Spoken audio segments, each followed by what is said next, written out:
Hey, Q-Spice here. And what are morals? If you look up the definition on Google, you get this.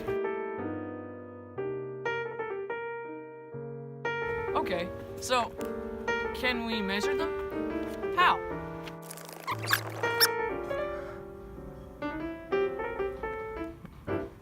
Oh. TMSS is a school filled with mystery and excitement. But for now, let's focus on the story of the survey, conducted by a local man named Kelvin Jonason. The survey was a series of questions created by a group of Apple geniuses to determine, or more accurately measure, the morals of the students at TMSS school. This was no easy task. Kelvin had to interrupt a group of ravaging sixth graders, like jungle animals. They went mad and he had to control and teach each of them English in order for them to do the survey. In the struggle, his camera documentary crew was lost, and for almost a week he was in the school, lost, determined to find the 12th graders he also had to interview. He went to his mentor, Mr. Brinklow, and he tried to give some advice. Mr. Brinklow told him to travel beyond the realm of the normal world and go to the upside down. As he ventured to the class, he saw his brother and many of his brother's friends. They had intellectual battles between each other, and several of them tried to destroy his hard work.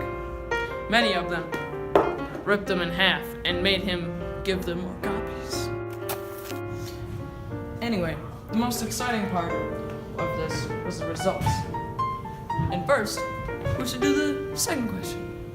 The second question involved a bank robber who gives money to charity to feed and clothe orphans.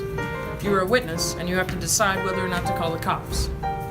14 out of 18 chose to let him go, and 4 chose to call the cops. That was of the grade 6ers. There isn't very much other than that. With this question, it's more about your sense of justice. There was no wrong answer. Both are equally moral, I guess. The people who chose B either thought they were doing the right thing or doing the popular thing. The grade 12 answers were much different. Equal amounts chose B and A, with A at 9 out of 18 and B at 9 out of 18. What does this mean? Our ideas of justice grow apart when we get older? It seems as if we literally break apart in this aspect. But the next question was even more surprising. Clickbait there.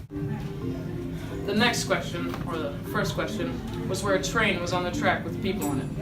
5 on track 1 and 1 on track 2.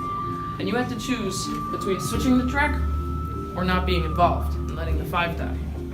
With the grade 6ers, 16 out of 18 chose to pull the lever, and 2 chose to let it go. The grade 12 wasn't very different either, with 1 more person selecting A. Anyway, another interesting thing.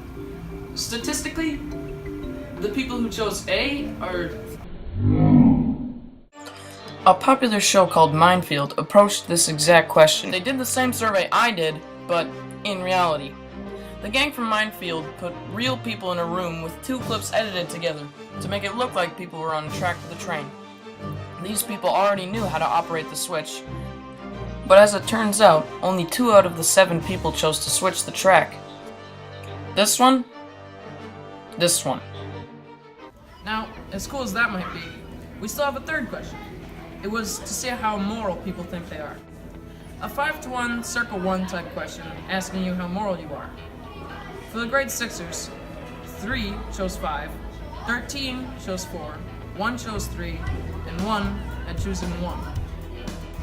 A little bit of diversity there, but for the grade 12s, 100% chose 4, considering themselves above average moral. But in this case, the average is above average. So what does this mean? Do we grow together on our perception of our own morals?